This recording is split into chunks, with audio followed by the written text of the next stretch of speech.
اور یہ بات بھی بالکل واضح اور روشن ہے کہ ہمارا معاشرہ بہت تیزی سے بگاڑ کی طرف جا رہا ہے۔ رشوت خوری ہے، حلال و حرام کا فرق مٹ گیا ہے، ہر شخص زیادہ سے زیادہ دولت بٹورنے کی دوڑ میں لگا ہوا ہے، اور ملک و قوم کے مفاد سے ایسا لگتا ہے کہ قطع نظر کی ہوئی۔ اس جیسے موقع پر جبکہ کوئی شخص کسی ایسے منصب یا ایسے مقام پر ہو جہاں وہ کچھ حالات کی اصلاح کر سکتا ہو، اس کا تو فریضہ یہ ہے کہ وہ اپنی مقدور کی حد تک، اپنی استطاعت کی حد تک اپنے اختیار کو اور اپنے اقتدار کو ان حالات کی اصلاح کے لیے استعمال کرے۔ لیکن وہ اب عام لوگ جن کے ہاتھ میں نہ اقتدار ہے اور نہ ان کے ہاتھ میں کوئی قدرت ہے کہ وہ حالات کو تبدیل کر سکیں، ان کے لیے راہ عمل کیا ہے، ان کو کیا کرنا چاہیے؟ تو قرآن کریم نے اس جیسے موقع کے لیے ایک ہدایت عطا فرمائی ہے، اور حضور سرور دو عالم صلی اللہ علیہ وسلم نے اس کی تشریح بھی فرمائی۔ وہ یہ ہے کہ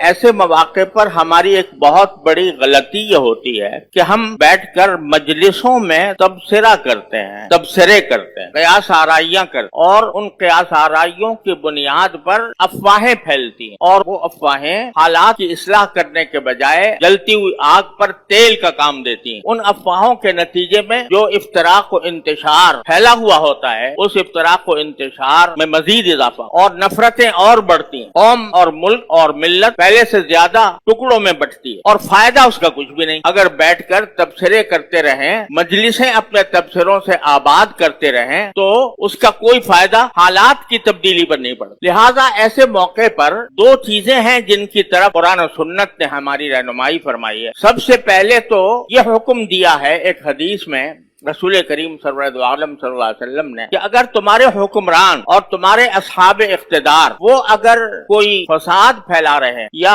غلط روی کا شکار ہیں یا ظلم و ستم کر رہے ہیں، تو رسول کریم سرور دو عالم صلی اللہ علیہ وسلم نے فرمایا کہ تمہارا کام سب سے پہلے یہ ہے کہ اللہ تعالیٰ سے رجوع کرو، اللہ تعالیٰ سے دعا کرو، اس سے مانگو کہ ہم اس مصیبت کے شکار ہیں، اس مصیبت کو دور کرنے کے لیے اللہ کوئی ہمارے پاس کوئی وسیلہ نہیں ہے سوائے آپ کی ذات کے، کہ آپ اپنے فضل و کرم سے ہمیں ایسے عادل اور منصف حکمران عطا فرما دیجئے اور ہمارے حالات کو آپ درست فرما دیجئے۔ یہ دعا کرنے کی تلقین نبی کریم سرور دو عالم صلی اللہ علیہ وسلم، یہ کس کے لیے؟ اس شخص کے لیے جس کے ہاتھ میں کوئی اقتدار نہیں، جس کے پاس کوئی استطاعت نہیں کہ وہ حالات کو تبدیل کر سکے۔ جیسے ہم لوگ عام لوگ، اب یہ بتائیے کہ اگر بیٹھ کر تبصرے کرتے رہیں اور اس سے اپنی مجلسیں آباد کریں، اس میں کسی کی غیبت ہوگی، کسی پر بہتان لگے گا، کسی کی بے عزتی ہوگی، کسی کو برا بھلا کہا جائے گا، نتیجہ یہ کہ بجائے اس کے کہ ہم اللہ تعالیٰ کی طرف رجوع کرتے، ہم نے اپنے سر اور گناہ لاد لیے۔ ٹھیک ہے، ہر نماز کے بعد ہم نے ہاتھ اٹھا کے چند جملے کہہ لیے، ہاتھ اٹھا کر چند جملے کہہ لیے، عادت پڑی ہوئی ہے کہ نماز کے بعد ہاتھ اٹھا کر کچھ دعا مانگا کرتے ہیں، چلو یہ بھی مانگ لی۔ لیکن اس کام کے لیے کیا یہ نہیں کر سکتے کہ جتنا وقت ہم مجلسوں میں تبصروں میں گزارتے ہیں، 2 رکعتیں نماز حاجت روزانہ پڑھ لیا کریں۔ نماز حاجت، سرکار دو عالم صلی اللہ علیہ وسلم نے ارشاد فرمایا کہ جب کسی بندے کو کوئی حاجت درپیش ہو، کوئی ضرورت درپیش ہو، تو اس کا بہترین طریقہ یہ ہے، لوگ وظیفے